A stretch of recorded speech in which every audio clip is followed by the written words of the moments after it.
नमस्कार, मैं भावना और चलिए देखते हैं झारखंड की 25 फटाफट बड़ी खबरों को। 17 जून तक झारखंड पहुंच जाएगा मानसून, होगी झमाझम बारिश। केरल तट पर दस्तक देने के बाद मानसून थोड़ा आगे बढ़ा है। अनुमान लगाया जा रहा है कि आगामी 17 जून तक मानसून झारखंड पहुंच जाएगा। जब तक झारखंड में मानसून नहीं पहुंच जाता तब तक लोगों को भीषण गर्मी से जूझना पड़ेगा।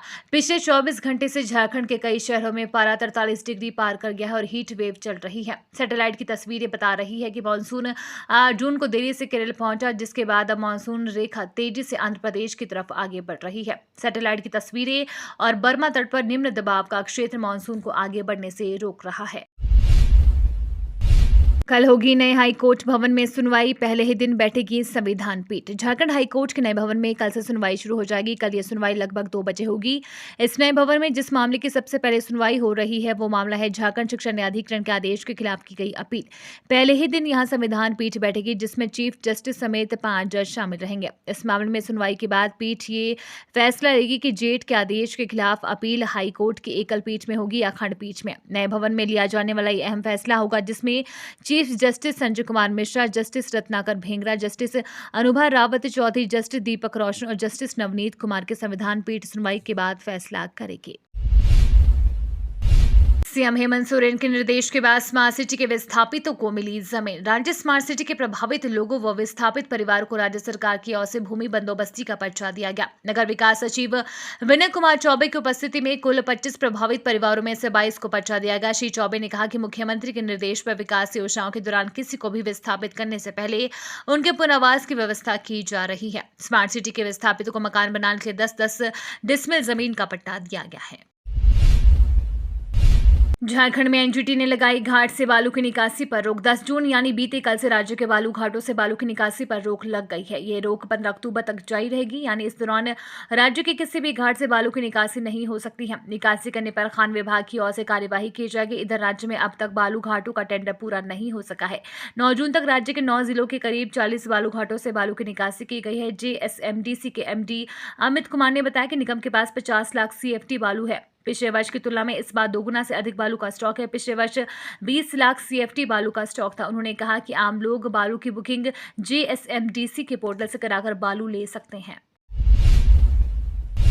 रांची से पटना के बीच प्रस्तावित वंदे भारत एक्सप्रेस के परिचालन का इंतजार खत्म। रांची से पटना के बीच प्रस्तावित वंदे भारत एक्सप्रेस के परिचालन का इंतजार अब खत्म होने वाला है। इस ट्रेन का 12 जून को ट्रायल रन होगा। इस दौरान अगर कोई तकनीकी समस्या नहीं हुई तो जल्द नियमित परिचालन शुरू हो जाएगा। ट्रायल सफल होने पर इसका भव्य उद्घाटन समारोह होगा। उम्मीद है कि प्रधानमंत्री नरेंद्र मोदी हरी झंडी दिखाकर इसका उद्घाटन करेंगे। ट्रेन का उद्घाटन राजेंद्र नगर पटना में होगा, क्योंकि ट्रेन के मेंटेनेंस की जिम्मेवारी भी ईस्ट सेंट्रल रेलवे को दी गई है। भीषण गर्मी के बाद बिजली ने किया बुरा हाल, रोज जल रहे 10 ट्रांसफार्मर, लोग परेशान। भीषण गर्मी के बीच राज्य में बिजली के ट्रांसफार्मर हाफने लगे हैं।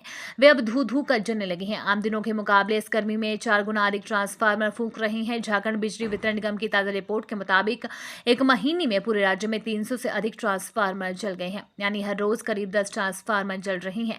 इसके चलते फुल लोड बिजली के बावजूद लोग इस गर्मी में बिजली की किल्लत झेल रहे हैं। हाल ये है कि ग्रामीण इलाकों में लगभग 7 और शहर में 5 से 6 घंटे बिजली कट रही है। अब रांची से भागकर दूसरे राज्य नहीं जा पाएंगे बदमाश, पुलिस ने बनाया फुल प्रूफ प्लान। रांची में आपराधिक घटनाओं को अंजाम देकर दूसरे राज्य भागने वाले अपराधियों पर अब पुलिस नकेल कसेगी। ऐसे अपराधियों को पुलिस उन राज्यों में जाकर न सिर्फ उनके घरों में इश्तेहार चिपकाएगी बल्कि उन्हें दबोच कर रांची भी लाएगी। इसके लिए रांची पुलिस ने स्पेशल 29 का गठन किया है। स्पेशल टीम को राज्य के हिसाब से 6 जोन में बांटा गया है। इसमें कुल 19 एएसआई रैंक के अफसरों को शामिल किया गया है। लू के थपेड़ों से लोग परेशान, 43 डिग्री पहुंचा तापमान। धनबाद में इन दिनों प्रचंड गर्मी पड़ रही है और पारा 43 डिग्री सेल्सियस रहा। 1-2 दिन में तापमान 44 डिग्री पर भी पहुंचने की संभावना है। लू के थपेड़ों व तपती गर्मी के कारण शहरवासियों का बुरा हाल है। गर्मी ने अभिभावकों की चिंता बढ़ा दी है। गर्मी छुट्टी के बाद से सभी सरकारी स्कूल तथा दर्जनों पब्लिक स्कूल खुल रही हैं। भीषण गर्मी के बीच 2 दिन बाद स्कूल खुलने के निर्णय को बदलने की मांग अभिभावकों की ओर से की जा रही है। भर्ती नीति के खिलाफ छात्रों के 48 घंटे की हड़ताल शुरू, चप्पे चप्पे पर पुलिस फोर्स तैनात। झारखंड राज्य छात्र संघ के बैनर तले सैकड़ों छात्रों ने रांची में हेमंत सोरेन सरकार के संशोधित भर्ती नीति के खिलाफ 48 घंटे की हड़ताल का आह्वान किया है। अधिकारियों ने कानून व्यवस्था बनाए रखने और किसी भी अप्रिय घटना को रोकने के लिए पुलिस तैनात कर दी है। हाल ही में झारखंड सरकार 60-40 की एक भर्ती नीति लाई, जिसके तहत 60% सीटें राज्य के उम्मीदवारों के लिए आरक्षित होगी। शेष 40% सीटों के लिए बाकी सब आवेदन कर सकते हैं। 2 शवों के बिहार झारखंड के 2 दावेदार, डीएनए रिपोर्ट के बाद मिलेगा मुआवजा। ओडिशा के बालासोर के भनगा में हुए रेल हादसे और इस हादसे में मारे गए 288 लोगों में अब तक 83 मृतकों के शवों की पहचान नहीं हो पाई है। शव क्षत विक्षत अवस्था में है, चेहरे से पहचान करना मुश्किल है। शवों को भुवनेश्वर एम्स में रखा गया है। ऐसे में 2 शवों के 2 दावेदार झारखंड से पहुंचे हैं। सही दावेदार को मुआवजे के भुगतान के लिए डीएनए जांच कराई जा रही है। झारखंड भाजपा ने लोकसभा चुनाव 2024 के लिए शुरू की जमीनी स्तर पर तैयारी। भाजपा ने 2024 के चुनाव को लेकर जमीनी स्तर पर तैयारी शुरू कर दी है। पार्टी के केंद्रीय मंत्री और सांसद से लेकर राष्ट्रीय पदाधिकारी और प्रदेश की टीम को झोंक दिया है। सांसदों को अपने संसदीय क्षेत्र में विशेष रूप से कैंप करना है। वहीं केंद्रीय मंत्री और प्रदेश के बड़े नेताओं को दूसरे राज्यों का भी जिम्मा दिया गया है। पहले चरण में भाजपा ने पूरे जून महीने का खाका तैयार किया है। राज्य से केंद्रीय मंत्री अर्जुन मुंडा, अन्नपूर्णा देवी को अपने अपने संसदीय क्षेत्र में कार्यक्रम में शामिल होने के साथ दूसरे राज्यों में पार्टी के बड़े कार्यक्रमों में हिस्सा लेना है। आईसीसी वर्ल्ड टेस्ट चैंपियनशिप में जीत के लिए भारत को मिला 444 विशाल score. World test championship final मुकाबले में ऑस्ट्रेलिया टीम ने चौथे दिन दूसरे सत्र में अपनी दूसरी पारी में 270 रनों पर घोषित कर दी। इसी के साथ अब इस ऐतिहासिक मुकाबले में भारतीय टीम को जीत हासिल करने के लिए 444 रनों का लक्ष्य मिला है। ऑस्ट्रेलियाई टीम की दूसरी पारी में एलेक्स कैरी के बल्ले से नाबाद 66 रनों की पारी देखने को मिली। भारत की तरफ से गेंदबाजी में रविंद्र जडेजा ने 3 विकेट हासिल किए।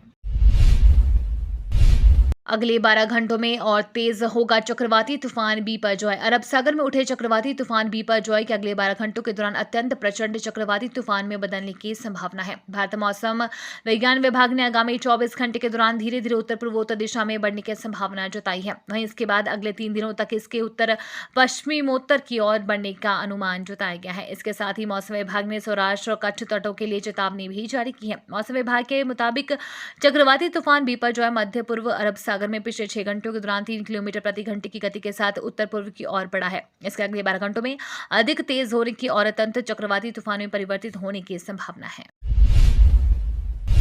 एनसीईआरटी ने योगेंद्र यादव के अनुरोध के बाद पाठ्यपुस्तकों से उनका नाम हटाया। राष्ट्रीय शैक्षणिक अनुसंधान एवं प्रशिक्षण परिषद की पाठ्यपुस्तकों में एक तरफा और तार्किक काट-छांट करने से क्षुब्ध सुहास पालसीकर और योगेंद्र यादव ने परिषद को पत्र लिखकर राजनीतिक विज्ञान की पुस्तकों से मुख्य सलाहकार के रूप में उनका नाम हटाने के लिए कहा था। एनसीईआरटी ने अब स्पष्ट किया है कि योगेंद्र यादव के अनुरोध के बाद उनका नाम पाठ्यपुस्तकों से हटा दिया गया है। योगेंद्र यादव ने कहा था कि पाठ्यपुस्तकों को युक्ति संगत बनाने की कवायद में इन्हें विकृत कर दिया गया है और अकादमिक रूप से बेकार बना दिया गया है। योगेंद्र यादव और सुहास पालसीकर 9वीं से 12वीं कक्षा के लिए राजनीतिक विज्ञान की मूल पुस्तकों के मुख्य सलाहकार हैं। सीयूईटी का अंतिम समय में बदल दिया परीक्षा केंद्र, स्टूडेंट्स ने किया हंगामा। Common university entrance test conduct करवाने वाले एजेंसी एनटीए ने झारखंड की राजधानी रांची में आयोजित होने वाली सीयूईटी पीजी की परीक्षा का केंद्र अंतिम समय में बदल दिया। इससे सेंटर पर पहुंच चुके स्टूडेंट्स परेशान हो गए। परीक्षा केंद्र पर पहुंचे विद्यार्थियों का आक्रोश भड़क उठा और उन्होंने जमकर हंगामा किया। हालांकि बाद में उन्हें आश्वासन दिया कि परीक्षा का आयोजन फिर से किया जाएगा, लेकिन कब परीक्षा ली जाएगी इसकी जानकारी उन्हें नहीं दी गई। रांची में 1 साल में नहीं बनवाया बच्चे का जन्म प्रमाण पत्र तो पड़ोसी की गवाही अनिवार्य। आपके बच्चे की उम्र 1 वर्ष से अधिक है और अभी तक जन्म प्रमाण पत्र नहीं बनाया है तो पड़ोसियों से मधुर संबंध बनाकर रखें, क्योंकि रांची नगर निगम में जन्म प्रमाण पत्र बनाने में 2 पड़ोसियों की महत्वपूर्ण भूमिका होगी। दरअसल 1 साल बाद जन्म प्रमाण पत्र बनवाने के लिए प्रशासन ने नया नियम लागू कर दिया है। इसके तहत आवेदन देते समय आपको 2 गवाहों को कार्यपालक दंडाधिकारी के सामने खड़ा करना होगा, लेकिन गवाह परिवार का सदस्य और ना ही रिश्तेदार होना चाहिए। सरना धर्म कोड लागू करने का आग्रह लेकर उच्च स्तरीय कमेटी राष्ट्रपति से करेगी मुलाकात। हेमंत सोरेन सरकार तमाम अड़चनों के बाद भी बेहतर काम कर रही है। इस सरकार ने जनता के हित में कई काम किए, कई बेहतरीन निर्णय भी लिए हैं। कुछ निर्णय अगर धरातल पर उतर जाते हैं तो इस राज्य के लिए ऐतिहासिक साबित होगा, लेकिन भारतीय जनता पार्टी की पेच ने जनभावना को भी ध्यान में नहीं रखा। स्थानीय नीति, आरक्षण, नियोजन आदि को लेकर बनाई गई नीतियों पर भाजपा का जो रवैया रहा वो ठीक नहीं है। झारखंड राज्य समन्वय समिति की बैठक पर बीजेपी ने कहा, जरूरी मुद्दों पर नहीं हुई बात। झारखंड सरकार के द्वारा गठित समन्वय समिति की आज पहली बैठक हुई। इस बैठक में कई अहम मुद्दों पर बातचीत की गई, लेकिन भारतीय जनता पार्टी ने इस बैठक पर अपना प्रतिक्रिया दी और बैठक को अनौपचारिक करार दिया। बीजेपी ने कहा कि इस बैठक ने राज्य के 3.25 करोड़ जनता की उम्मीदों पर पानी फेर दिया है। पहले राफेल अब सुखोई का दुश्मन के खिलाफ आसमान में दहाड़। राफेल जेट फाइटर जेट के बाद अब सुखोई -30 MKL ने हिंद महासागर क्षेत्र में अभ्यास किया। सुखोई फाइटर जेट करीब 8 घंटे तक आसमान में रहा और सटीक निशाना लगाने का अभ्यास किया। अभ्यास के दौरान विमान में ईंधन भरने के लिए टैंकर विमान की मदद ली गई। इससे पहले राफेल जेट विमान ने भी इसी तरह का अभ्यास किया था। एयरफोर्स का यह अभ्यास पूर्वी और पश्चिमी समुद्र तटों के क्षेत्र में किया गया। बृजभूषण सिंह के खिलाफ जांच में तेजी, अगले 5 दिनों में रिपोर्ट देने की बात। भारतीय कुश्ती महासंघ के निवर्तमान अध्यक्ष बृजभूषण शरण सिंह के खिलाफ यौन उत्पीड़न के आरोपों की जांच तेज करते हुए दिल्ली पुलिस शुक्रवार को एक महिला पहलवान को उनके कार्यालय ले गई, ताकि उन घटनाक्रमों का नाटकीय रूपांतरण किया जा सके जिसके तहत यौन उत्पीड़न की घटना हुई थी। बृजभूषण के आधिकारिक आवास में ही WFI का कार्यालय भी है। खेल मंत्री अनुराग ठाकुर ने प्रदर्शनकारी पहलवानों को आश्वासन दिया है कि इस मामले में आरोप पत्र 15 जून तक दाखिल हो जाएगा और तब तक पहलवानों ने अपनी प्रदर्शन स्थगित कर दी है। अजीत को इग्नोर कर सुप्रिया और प्रफुल्ल को बनाया एनसीपी का कार्यकारी अध्यक्ष। राजनीति के माहिर खिलाड़ी शरद पवार ने एक तीर से 2 शिकार किए हैं। शनिवार को उन्होंने बेटी सुप्रिया सुले को एनसीपी का कार्यकारी अध्यक्ष नियुक्त किया। प्रफुल्ल पटेल को भी कार्यकारी अध्यक्ष बनाया गया। एनसीपी ने सुप्रीमो ने यह ऐलान पार्टी के 25वें स्थापना दिवस पर किया, जिस वक्त शरद पवार मंच से बेटी और प्रफुल्ल को आगे बढ़ा रहे थे। भतीजे अजीत पवार वहीं पर थे। पिछले महीने शरद पवार ने पार्टी के अध्यक्ष पद से इस्तीफा देने की पेशकश की थी। इसके बाद दनादन एनसीपी पदाधिकारियों के इस्तीफे होने लगे थे। एनसीपी ने पवार की पेशकश पर एक पैनल बनाया और इस पैनल ने इस्तीफा खारिज करते हुए पद पर बने रहने की अपील की थी। अब पवार ने अपना काम सीनियर नेताओं पर बांट दिया है। अजीत पवार के जिम्मे महाराष्ट्र रहेगा, बाकी जगह की राजनीति सुप्रिया सुले और प्रफुल्ल पटेल संभालेंगे। अवैध खनन के दौरान छत गिरने से हुए मौत पर प्रशासन ने बनाई जांच समिति। झारखंड के धनबाद जिले में शुक्रवार को भारत कोकिंग कोल लिमिटेड की भोरा कोयला खदान में अवैध खनन के दौरान हुई दुर्घटना में 3 लोगों की मौत के मामले प्रशासन ने शनिवार को जांच के लिए एक समिति गठित की। इस 2 सदस्यीय जांच समिति में पुलिस उपाधीक्षक संदीरी अभिषेक कुमार और झरिया के क्षेत्र अधिकारी परमेश कुशवाहा शामिल है। समिति 24 घंटे के अंदर अपनी रिपोर्ट पेश करेगी। सिंह ने कहा कि मैंने घटना के संबंध में BCCL से भी रिपोर्ट मांगी है और अगर मामले में आउटसोर्सिंग कंपनी की गलती पाई गई तो उसके खिलाफ भी सख्त कार्यवाही की जाएगी।